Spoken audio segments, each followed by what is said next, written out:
জিয়াউর রহমানের হত্যাকারী মোজাফফরকে অধিকতর জিজ্ঞাসাবাদ চলছে, জানালেন স্বরাষ্ট্রমন্ত্রী। বিচার হবে সেনা আইনেই।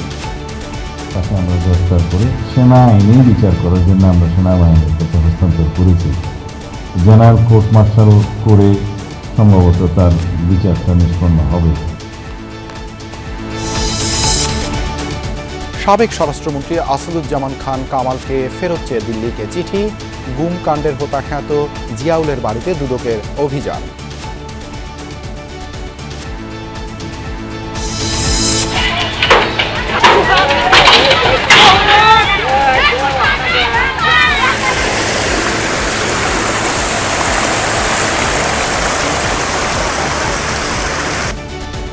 ঢলের পানিতে প্লাবিত নেত্রকোনা নিম্নাঞ্চল। শেরপুরের ঝিনাইগাতি নালিতা বাড়িতেও ভোগান্তি।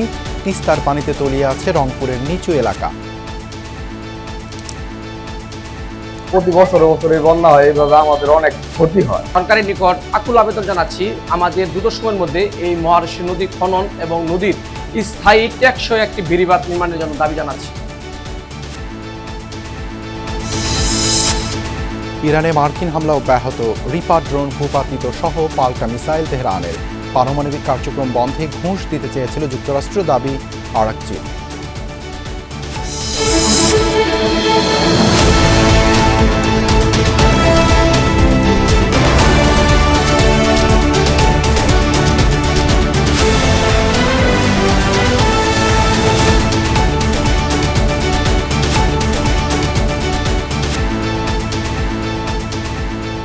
আমন্ত্রণ সন্ধ্যার বাংলাদেশের সঙ্গে আছি আমি দেবাশিস রঞ্জন সরকার। এতক্ষণ শিরোনাম দেখছিলেন। বিশ্বকাপে স্পেন হাসল শেষ হাসি, হৃদয় ভাঙল আর্জেন্টাইন ভক্তদের। স্প্যানিশ ফুটবল ভক্ত আর আর্জেন্টিনা বিরোধী শিবিরের উল্লাস শেষ হল 2026-এর আসর। রাজধানী টিএসসি সহ বিভিন্ন এলাকায় বড় পর্দায় টান টান উত্তেজনাকর ম্যাচটি উপভোগ করেন ফুটবল প্রেমীরা। দিন শেষে বিভেদ ভুলে সবাই এক হয়ে চলবেন। 4 বছর পর আবার মাতবেন গ্রেটেস্ট শো অন আর্থ উপভোগে, সেই প্রত্যয় তাদের কণ্ঠে। দেড় যুগ পর বিশ্ব ফুটবলের মসনদ ফিরে পেল স্প্যানিয়ার্ডরা। সেই উচ্ছ্বাস ছুঁয়ে গেল ভক্ত সমর্থকদের। রেফারির শেষ বাঁশির সাথে সাথে ঢাকা বিশ্ববিদ্যালয়ের টিএসসি মহসিন হল মাঠে তখন আনন্দের নহর বইছে। উল্লাসে ফেটে পড়ে হাজার হাজার দর্শক। ঠিক আছে, মানে আগুন আগুন। আর্জেন্টিনা আজকে খুবই বাজে খেলছে। আমরা তো ভাবছিলাম যে না একটু খেলা হাড্ডাহাড্ডি হবে, বাট একতরফা খেলা হয়েছে। আর্জেন্টিনার ফ্যানদের জন্য একটাই দুঃখের বিষয় যে তারা আগামী 100 বছরও ফাইনালে যেতে পারবে না। আর্জেন্টিনা মূলত এদের সাথে খেলা পড়ে নাই, তাই তারা ভাবছিল যে কি যে বিশ্বকাপ তারাই নিয়ে যাবে। এই কাতারে যেমন আছে স্পেন সমর্থক, তেমনি আছে অন্য দেশ বা দলের অনুসারীরা। আর্জেন্টিনাকে হারিয়ে দ্বিতীয়বারের মতো শিরোপা জিতল স্পেন। স্পেনের এই জয়কে আর্জেন্টিনা বিরোধী সমর্থকরা মনে করছেন যে এই জয় তাদেরই জয়। স্পেনের জার্সির নিচে ব্রাজিলের জার্সি পরেও খেলা দেখতে আসেন অনেকে। আমরা অনিরাপদ ফিল করছিলাম। আমাদের ব্রাজিলের খেলা দেখতে যখন আসতো আর্জেন্টিনারা, আমরা সাদরে গ্রহণ করতাম, কিন্তু আমরা ব্রাজিলিয়ানরা যখন আসছি তখন যে পরিমাণ অত্যাচার শুরু করছে, তাই গুপ্তবেশে খেলা দেখতে হয়েছে। মানে ব্রাজিলের উপরে এই স্পেনের জার্সি পরে আমরা গুপ্তবেশে খেলা দেখছি। চোরের 10 দিন ভাই, স্পেনের একদিন। এই আহাজারি স্বপ্নভঙ্গের। বিশ্বকাপ জুড়ে কোনো ম্যাচেই না হারা আর্জেন্টিনার এমন হার মানতে পারেননি অনেকে। মেসি মার্টিনেজদের পরাজয় সঙ্গী করে বাড়ির পথ ধরেন মলিন মুখে। এটা পুরাই হতাশাজনক খেলা ছিল। আজকে যদি ইমিলিয়ানো না থাকতো তাহলে আর্জেন্টিনা 10টা গোল কনসিডার করা লাগতো। একটাই কথা, জিতলো আর্জেন্টিনা, হারলো আর্জেন্টিনা। আমরা অলওয়েজ মেসির জন্য আমার খুব আফসোস হচ্ছে, কারণ এইরকম সুযোগ বারবার কিন্তু আসবে না। আজকের ম্যাচ আমরা বাকি ম্যাচগুলোর থেকে একটু খারাপ খেলেছি। যে মেসি হচ্ছে ওয়ার্ল্ড সেরা, সে god of football, magician. Final ঘিরে নিষেধাজ্ঞা ছিল ঢাকা বিশ্ববিদ্যালয় এলাকায়। সেসবের কোনো তোয়াক্কা না করেই মহসিন হল মাঠ পরিণত হয় জনসমুদ্রে, আর চিরাচরিত রূপে ছিল টিএসসি প্রাঙ্গণ। রাজধানীর ধানমন্ডি, মোহাম্মদপুর, মিরপুর সহ বিভিন্ন এলাকায় জায়ান্ট স্ক্রিনে খেলা দেখতে ভিড় করেন ফুটবল প্রেমীরা। তারা বলছেন দিন শেষে খেলা কেবলই বিনোদনের অনুষঙ্গ। বিভেদ বিদ্বেষ ভুলে এই ফুটবলই একত্রিত করে সবাইকে। একটাই চাওয়া, আমরা সবাই যাতে মিলামিশা থাকি, মারামারি না করি। আর্জেন্টিনা ব্রাজিল ভাই ভাই, আমরা সবাই ভাই ভাই। তানভীর সিদ্দিক, টিপু, যমুনা নিউজ, ঢাকা। সাতক্ষীরা বিশ্বকাপ ফাইনাল খেলা দেখে বাড়ি ফিরে স্ট্রোক করে একজনের মৃত্যু হয়েছে। ভোরে সদর উপজেলার রসুলপুর গ্রামে এই ঘটনা ঘটে। নিহতের নাম হাফিজুর রহমান লালটু। পরিবার জানায় খেলা দেখে শেষ করে বাড়িতে ফিরে বুকের ব্যথায় ছটফট করছিলেন হাফিজুর। পরে তাকে হাসপাতালে নিলে চিকিৎসক মৃত ঘোষণা করেন। স্থানীয়রা জানায় হাফিজুর আর্জেন্টিনার সমর্থক ছিলেন। আর্জেন্টিনা হেরে যাওয়ায় চিন্তিত হয়ে স্ট্রোক করেছে বলে ধারণা তাদের।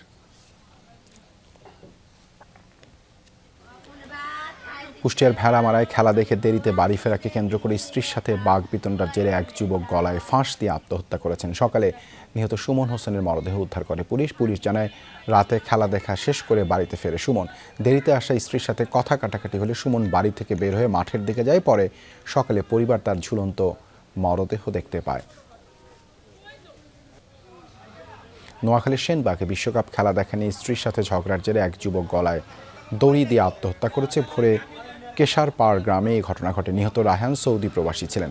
স্থানীয়রা জানায় বাড়িতে দেরি করে ফেরাকে কেন্দ্র করে স্ত্রীর সাথে বাগবিতণ্ডা হয়। এক পর্যায়ে স্ত্রী ঘর থেকে বের হয়ে কিছুক্ষণ পর ফিরে সিলিং ফ্যানের সাথে ঝুলন্ত রায়হানের মরদেহ দেখতে পায়।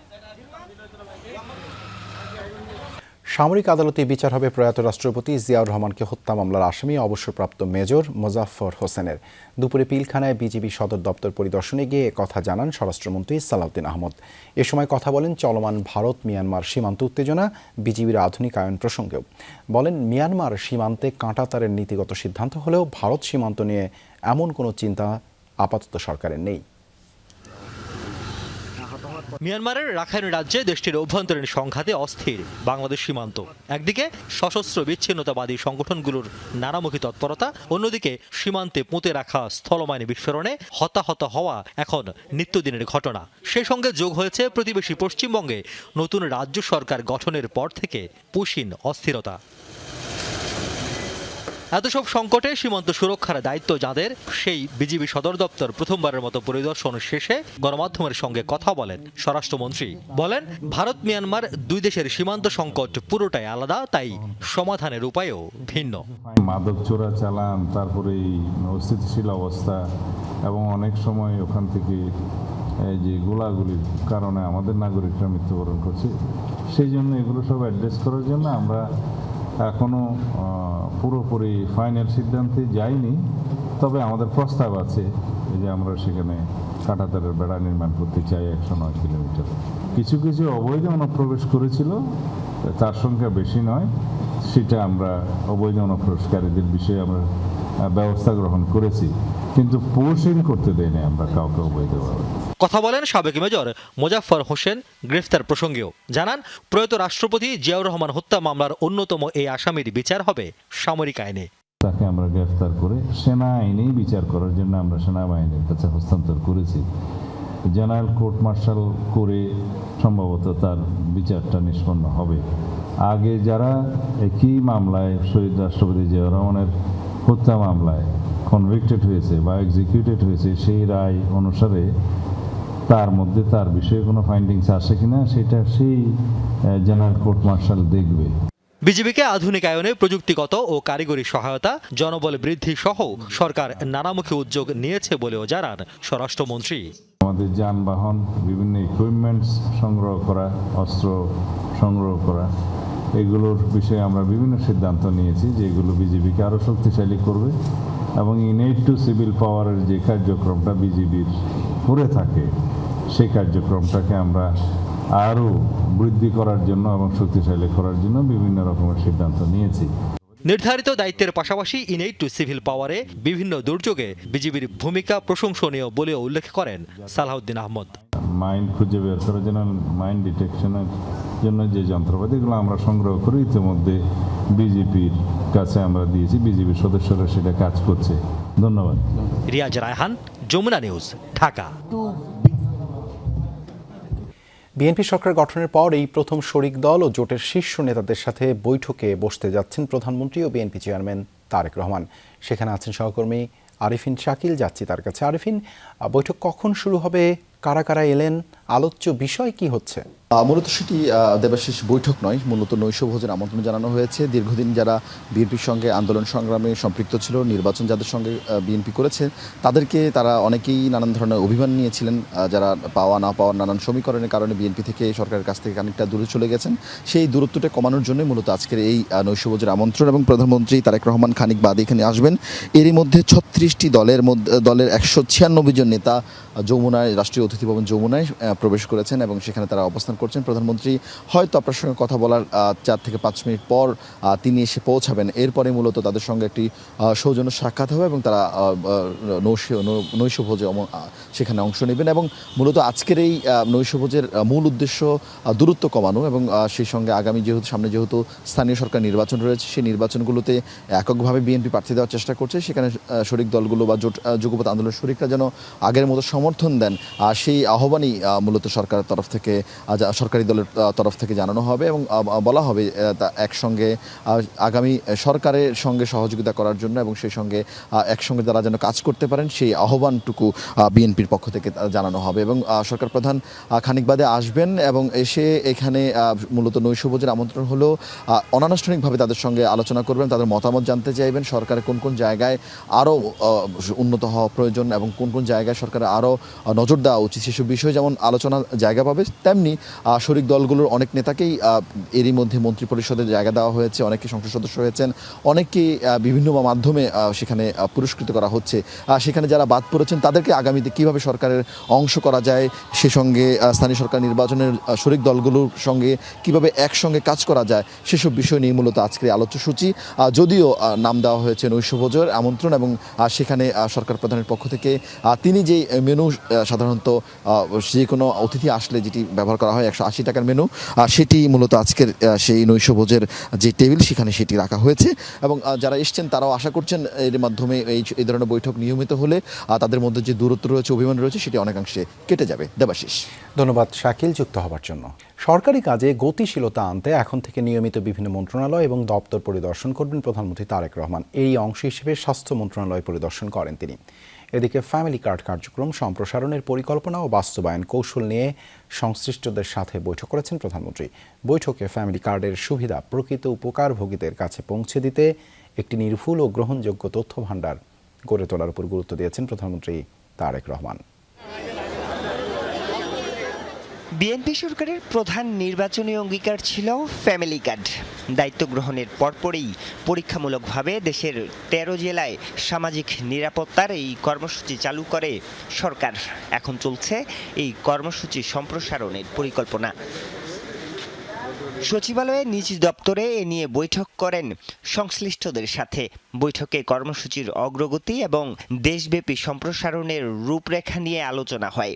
দেশের প্রকৃত উপকারভোগীদের কাছে ফ্যামিলি কার্ডের সুবিধা স্বচ্ছ ও নির্ভুলভাবে পৌঁছে দিতে একটি তথ্য ভাণ্ডার গড়ে তোলার উপর গুরুত্ব আরোপ করেছেন প্রধানমন্ত্রী।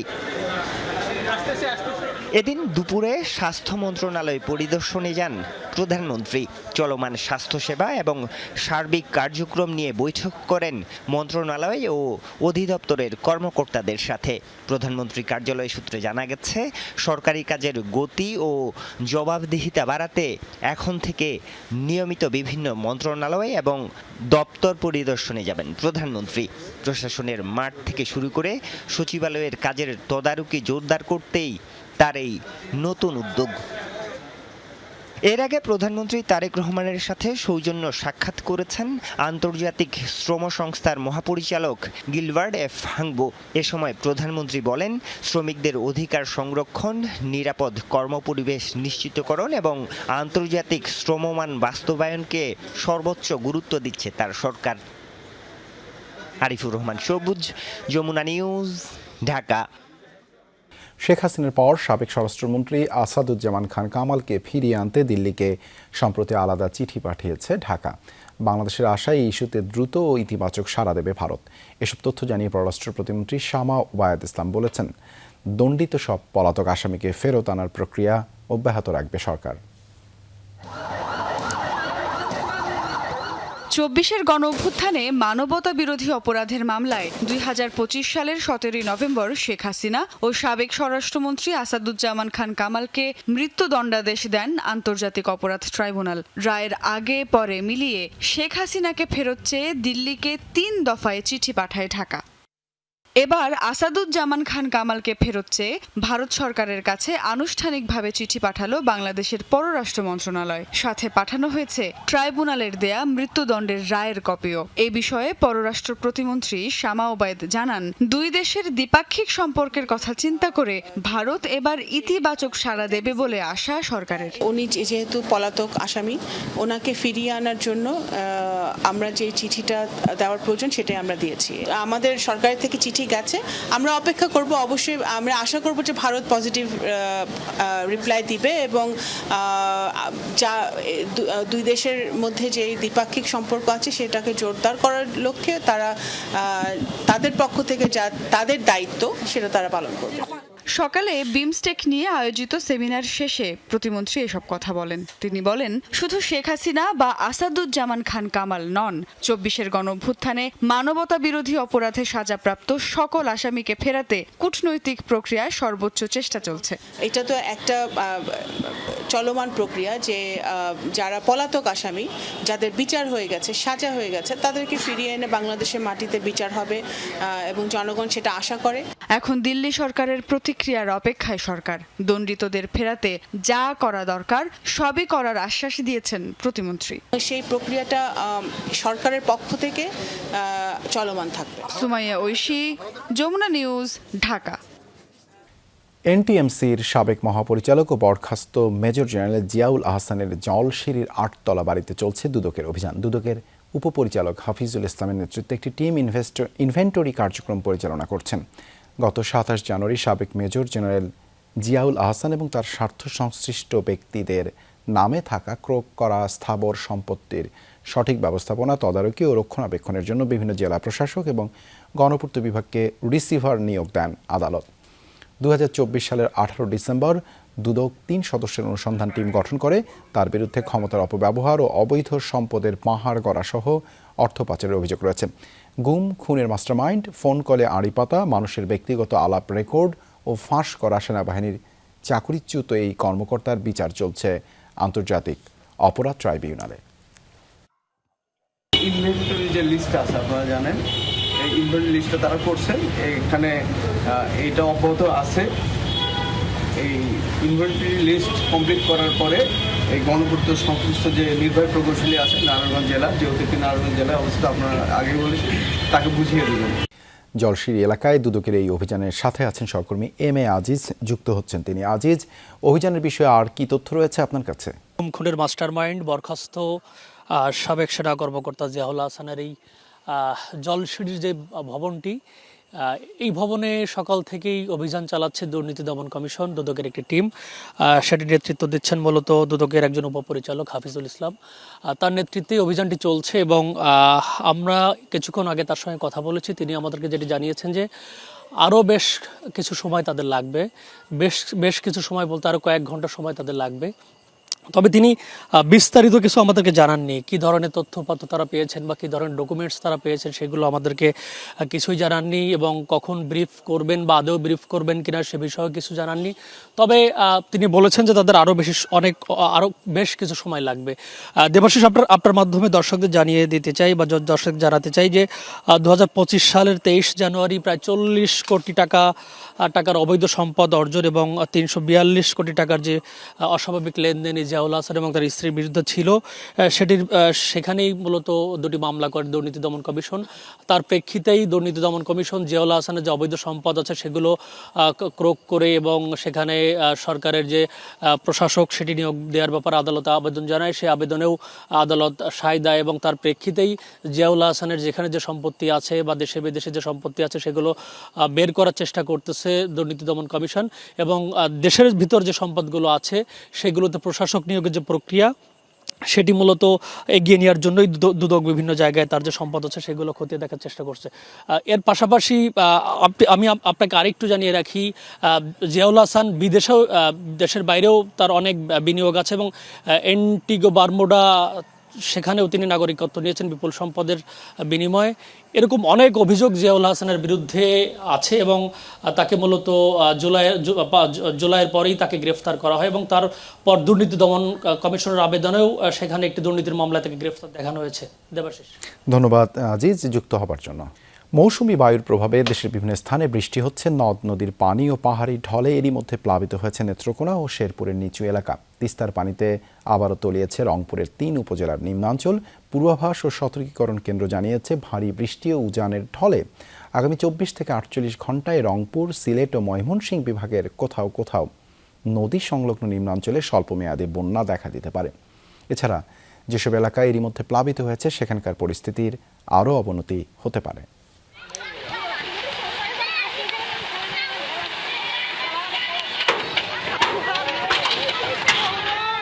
পাহাড়ি ঢলে ফুলে ফেঁপে উঠেছে শেরপুরের চিল্লাখালী নদী।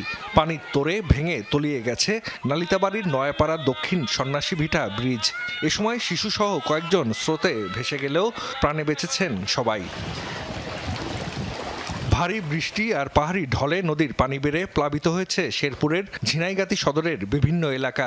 তলিয়েছে রাস্তাঘাট, বাজার। পানিতে ডুবেছে নালিতাবাড়ি উপজেলার নিচু এলাকাও। তলিয়েছে ফসলি জমি, ভেসে গেছে ঘেরের মাছ। স্থানীয়রা জানায় প্রতি বছরই বন্যায় এসব এলাকা প্লাবিত হয়। বন্যার ক্ষয়ক্ষতি এড়াতে নদী খননের পাশাপাশি বেড়িবাঁধ নির্মাণের দাবি জানিয়েছেন তারা। প্রতি বছরে বন্যা হয়, এইভাবে আমাদের অনেক ক্ষতি হয়। ফসলি জমি ক্ষয়ক্ষতি হয় এবং এই ঝিনাইগাতি বাজারের আশেপাশে যে যারা বসবাস করে তাদের ঘরে পানি উঠে যায়। সরকারের নিকট আকুল আবেদন জানাচ্ছি আমাদের দ্রুত সময়ের মধ্যে এই মহারশী নদী খনন এবং নদীর স্থায়ী টেকসই একটি বেড়িবাঁধ নির্মাণের জন্য দাবি জানাচ্ছি। প্রবল বেগে নামছে পাহাড়ি ঢলের পানি। প্লাবিত হচ্ছে একের পর এক জনপদ। ঢলের পানিতে তলিয়েছে নেত্রকোনার কলমাকান্দা উপজেলার খারনই ও নাজিরপুর ইউনিয়নের বেশ কয়েকটি গ্রাম। রাস্তাঘাট তলিয়ে যাওয়ায় ও বাড়িঘরে পানি ঢোকায় ভোগান্তিতে বাসিন্দারা। বিভিন্ন স্থানে ভাঙছে নদ নদীর পার। উজানের ঢলে তিস্তার পানি বেড়ে চলতি বছর ষষ্ঠবারের মতো তলিয়েছে রংপুরের গঙ্গাচড়া, কাউনিয়া ও পীরগাছা উপজেলার নিচু এলাকা। ডুবেছে জমির ফসল। এছাড়া রংপুর অংশের তিস্তা নদীর অন্তত ২০টি পয়েন্টে ভাঙন দেখা দিয়েছে বলে জানিয়েছে পানি উন্নয়ন বোর্ড। জরুরি ভিত্তিতে ফেলা হচ্ছে জিও ব্যাগ। এদিকে টাঙ্গাইলের গোপালপুর উপজেলার শাখারিয়া এলাকায় যমুনা নদীর তীব্র ভাঙনে হুমকির মুখে টাঙ্গাইল তারাকান্দি আঞ্চলিক সড়কের কিছু অংশ। ভাঙন কবলিত এলাকা দিয়ে বন্ধ রয়েছে যান চলাচল। বিকল্প পথে চলছে গাড়ি। ভাঙন ঠেকাতে জিও ব্যাগ ফেলছে পানি উন্নয়ন বোর্ড। জাহিদ হাসান, যমুনা নিউজ। সরকারকে প্রশ্নবিদ্ধ করার অপচেষ্টা এবং জামায়াতের মধ্যে ফ্যাসিবাদী আচরণের লক্ষণ দেখা যাচ্ছে বলে অভিযোগ করেছেন প্রধানমন্ত্রীর রাজনৈতিক সহকারী মোহাম্মদ রাশেদ খান। সোমবার শহীদ প্রেসিডেন্ট জিয়াউর রহমান ও সাবেক প্রধানমন্ত্রী বেগম খালেদা জিয়ার সমাধিতে শ্রদ্ধা নিবেদন ও দোয়া মোনাজাত শেষে এসব কথা বলেন তিনি। মতপার্থক্য থাকলেও রাষ্ট্রের স্বার্থে সবাইকে ঐক্যবদ্ধ থাকার আহ্বান জানিয়ে রাশেদ খান বলেন, যারা নতুন রাজনৈতিক দল গঠন করেছে তারা রাষ্ট্র সংস্কারের উদ্যোগকে ব্যর্থ করার চেষ্টা করছে। অপপ্রচার না চালিয়ে সরকারের গঠনমূলক সমালোচনা এবং উন্নয়ন কার্যক্রমে সহযোগিতা করার আহ্বান জানান তিনি। এ সময় তিনি অভিযোগ করেন, সরকারকে উদ্দেশ্য প্রণোদিতভাবে প্রশ্নবিদ্ধ করা হচ্ছে। পাশাপাশি জামায়াতের মধ্যে ফ্যাসিবাদী আচরণের লক্ষণ দেখা যাচ্ছে বলেও মন্তব্য করেন। তার দাবি, দলটির কর্মকাণ্ডে গণতান্ত্রিক আচরণের প্রতিফলন দেখা যায়নি। এখন সময় রাষ্ট্র গঠনের। তাই গণতন্ত্রের পক্ষে সবাইকে ঐক্যবদ্ধ হয়ে দেশের উন্নয়নে কাজ করার আহ্বান জানান তিনি। আগামী ডিসেম্বরেও থার্ড টার্মিনাল পুরোপুরি চালু হচ্ছে না, তবে চুক্তিসহ অন্যান্য কাজ ঠিক থাকলে আংশিক এলাকায় স্বল্প পরিসরে চালু হতে পারে বলে জানিয়েছেন civil aviation chairman air vice marshal Mohammad Mostafa Mahmud Siddique. বিকেলে এক প্রশিক্ষণ কর্মশালা শেষে সাংবাদিকদের তিনি আরও জানান, নির্মাণ কাজ প্রায় শেষ।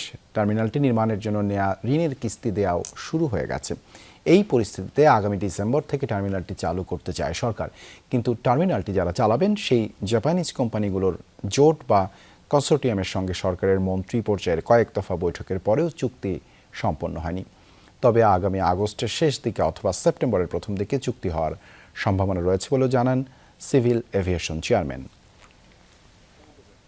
ভাই যেটা বললেন, উনি দুটো অংশ ছিল। ওনার প্রথম অংশটা চুক্তিটা হয়ে গেলে তখন আমাদের যেটা প্ল্যান, থার্ড টার্মিনালটা 16 ডিসেম্বর যদি উদ্বোধন হয়, উদ্বোধন পরবর্তীকালীন সময়ে এটা কখনো অপারেশন বন্ধ করা যাবে না। আমরা বলি আমাদের এক্সপেকটেশন হচ্ছে 25 to 20% অফ এটিএম, মানে আমি যত রকম ট্রাফিক এখন হ্যান্ডেল করি, যত রকম বিমান এখানে চলাফেরা করে, তার 25 অথবা 20 বিমান আমরা প্রথমে শুরু করতে পারবো, সেটা আমার আশা। আলোচিত ককরোচ জনতা পার্টির পার্লামেন্ট মার্চ কর্মসূচিকে কেন্দ্র করে অগ্নিগর্ভ হয়ে উঠেছে দিল্লি। ভারতের শিক্ষা ব্যবস্থায় আমূল সংস্কার, প্রশ্ন ফাঁস বন্ধ এবং কেন্দ্রীয় শিক্ষামন্ত্রী ও প্রধানমন্ত্রীর পদত্যাগের দাবিতে এই কর্মসূচি দেওয়া হয়। এ সময় আন্দোলনরতদের উপর লাঠিচার্জ এবং টিয়ার গ্যাস ছোড়ে পুলিশ, আটক করা হয় বেশ কয়েকজনকে। আহত হয়েছে বহু মানুষ। এদিকে এই কর্মসূচিতে সংহতি জানিয়ে যোগ দেয় ভারতের বিরোধী রাজনৈতিক দলগুলো। পার্লামেন্ট চত্বরের ভেতরেই বিক্ষোভ করেন বিরোধী এমপিরা। ককরোচ জনতা পার্টির পার্লামেন্ট মার্চ কর্মসূচিতে অংশ নিতে আসা বিক্ষোভকারীদের লক্ষ্য করে এভাবেই একের পর এক টিয়ার গ্যাস ছুড়ে পুলিশ। তারপরও ব্যারিকেড ভেঙে পার্লামেন্ট অভিমুখে এগিয়ে যেতে থাকেন আন্দোলনকারীরা। এক পর্যায়ে তাদের উপর করা হয় লাঠিচার্জ। সোমবার ভোর থেকেই দিল্লির ঐতিহাসিক যন্তর মন্তর যেন পরিণত হয় হাজারো শিক্ষার্থী এবং তরুণের মিলন মেলায়। ভারতের বিভিন্ন প্রান্ত থেকে আসা আন্দোলনকারীরা শিক্ষা ব্যবস্থার সংস্কার, প্রশ্ন ফাঁসের বিচার এবং কেন্দ্রীয় শিক্ষামন্ত্রী ও প্রধানমন্ত্রীর পদত্যাগের দাবিতে স্লোগানে মুখর করে তোলেন পুরো এলাকা। পার্লামেন্ট অভিমুখে পদযাত্রা ঠেকাতে যন্তর মন্তর ঘিরে বহু স্তরীয় নিরাপত্তা বলয় গড়ে তোলে দিল্লি পুলিশ। শত শত পুলিশের পাশাপাশি মোতায়েন করা হয় আধা সামরিক বাহিনীর সদস্যদেরও। পুলিশ জানিয়েছে পদযাত্রার কোনো অনুমতি দেওয়া হয়নি, তবে সিজিপি নেতৃত্ব ঘোষণা দেয় পূর্ব ঘোষিত কর্মসূচি অনুযায়ী তারা পার্লামেন্টের দিকেই এগোবে। আন্দোলনের উদ্যোক্তাদের দাবি এটি কোনো দলীয় কর্মসূচি নয়, বরং শিক্ষার্থীদের ভবিষ্যৎ রক্ষার আন্দোলন। যে সিস্টেমে চলছে পুরো দেশ, আমরা তার বিরুদ্ধে দাঁড়িয়েছি। শান্তিপূর্ণভাবে গেল 1 মাস ধরে আমরা কর্মসূচি পালন করে আসছিলাম। এদিকে আন্দোলনের সংহতি জানিয়ে এতে অংশ নেয় ভারতের বিরোধী রাজনৈতিক দলগুলো। পার্লামেন্ট চত্বরে বিক্ষোভ করেন বিরোধী এমপিরা। আমি একজন ভারতীয়, এদেশের সন্তান হওয়ার কারণেই সেই দায়বদ্ধতা থেকে এই বিক্ষোভে অংশ নিয়েছি। সরকার যে অন্যায় করছে তার সামনে চুপ করে থাকার সুযোগ নেই। দিল্লির যন্তর মন্তরে শুরু হওয়া এই আন্দোলন এখন শুধু প্রশ্ন ফাঁসের প্রতিবাদেই সীমাবদ্ধ নেই। এটি ধীরে ধীরে ভারতের তরুণদের মধ্যে শিক্ষা, কর্মসংস্থান এবং সরকারের জবাবদিহি নিয়ে বৃহত্তর অসন্তোষের প্রতীক হয়ে উঠেছে। পার্লামেন্ট অধিবেশন চলাকালে বিক্ষোভ কতটা রাজনৈতিক চাপ তৈরি করতে পারে সেটি এখন সবচেয়ে বড় প্রশ্ন। মীর মুশফিকা হাসান, যমুনা নিউজ। সেনা সদস্য হত্যার বদলা নিতে ইরান জুড়ে ব্যাপক হামলা চালাচ্ছে মার্কিন বাহিনী। প্রেসিডেন্ট ডোনাল্ড ট্রাম্প হুঁশিয়ারি জানিয়ে বলেন, ইরানকে দাঁত ভাঙা জবাব দেওয়া হচ্ছে। বিবৃতিতে সেন্টকম জানিয়েছেন, ইরানের সামরিক বাহিনীর কৌশলগত বিভিন্ন অবস্থান লক্ষ্য করে চালানো হচ্ছে অভিযান। অন্যদিকে মধ্যপ্রাচ্যের বিভিন্ন মার্কিন ঘাঁটি লক্ষ্য করে অব্যাহত আছে ইরানের প্রতিরোধ।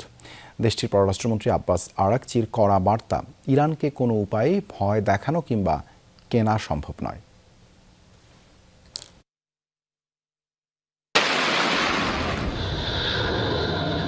মার্কিন যুদ্ধজাহাজ থেকে ছোড়া হচ্ছে একের পর এক মিসাইল, লক্ষ্য ইরানের বিভিন্ন এলাকা। গত কয়েক ঘন্টায় ইরানের বিভিন্ন সামরিক স্থাপনা, ক্ষেপণাস্ত্র অবকাঠামো এবং কমান্ড সেন্টারে নতুন করে বিমান হামলা চালিয়েছে যুক্তরাষ্ট্র। সাম্প্রতিক সময়ে মার্কিন সেনা সদস্য নিহত হওয়ার পর এই অভিযান আরও জোরদার করা হয়েছে। জোরালো অভিযান চালানো হয়েছে আইআরজিসির মিলিটারি কমান্ড সেন্টার, আকাশ প্রতিরক্ষা, উপকূলীয় নজরদারি ব্যবস্থা, মিসাইল ও ড্রোন লঞ্চিং সাইট ও কমিউনিকেশন নেটওয়ার্ককে টার্গেট করে। যুক্তরাষ্ট্রের হয়ে ইরানের লড়াই করছে মার্কিন দেশপ্রেমিক সেনারা। ইরানের হাতে কোনো রকম পারমাণবিক অস্ত্র যাতে আর অবশিষ্ট না থাকতে পারে সেই লক্ষ্যে লড়াই করছে তারা। ইরান মারাত্মকভাবে ক্ষতিগ্রস্ত। আমাদের নিহত সেনাদের স্মরণে আরো কঠিন আঘাত হানা হবে। এর জবাবে ইরানও পাল্টা হামলা চালিয়েছে বলে বিভিন্ন আন্তর্জাতিক গণমাধ্যম জানিয়েছে। বাহরাইন, কুয়েত এবং মধ্যপ্রাচ্যের কয়েকটি স্থানে হামলার খবর পাওয়া গেছে। এদিকে সাক্ষাৎকারে ইরানের পররাষ্ট্রমন্ত্রী আব্বাস আরাকচি দাবি করেন, নিষেধাজ্ঞা শিথিল বা বিভিন্ন প্রকল্পের প্রলোভন দেখিয়ে ইউরেনিয়াম সমৃদ্ধকরণ কর্মসূচি থেকে সরাতে চেয়েছিল ওয়াশিংটন, কিন্তু সেই প্রস্তাব প্রত্যাখ্যান করেছিল তেহরান। আমাদের না ভয় দেখাতে পারবেন না ঘুষ দিতে। 12 দিনের যুদ্ধের আগেও ইসলামী প্রজাতন্ত্রকে প্রলোভন দেখানোর চেষ্টা করেছিল তারা। বলেছিল এটা করব সেটা করব, বিদ্যুৎ কেন্দ্র বানিয়ে দেব। বলেছিলাম আমাদের ইউরেনিয়াম সমৃদ্ধকরণ কর্মসূচি বিক্রির জন্য নয়। হরমুজের কাছাকাছি একটি জাহাজে আগুন লাগার ঘটনাও আন্তর্জাতিক উদ্বেগ বাড়িয়েছে। যদিও নাবিকদের নিরাপদে উদ্ধার করা হয়েছে, তবুও এই ঘটনায় বিশ্বের অন্যতম গুরুত্বপূর্ণ জ্বালানি পরিবহন পথ নিয়ে নতুন করে শঙ্কা তৈরি হয়েছে।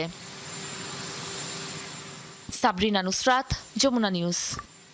আর এই ছিল সন্ধ্যার বাংলাদেশের আয়োজনে। এতক্ষণ আমাদের সাথে থাকার জন্য ধন্যবাদ সবাইকে।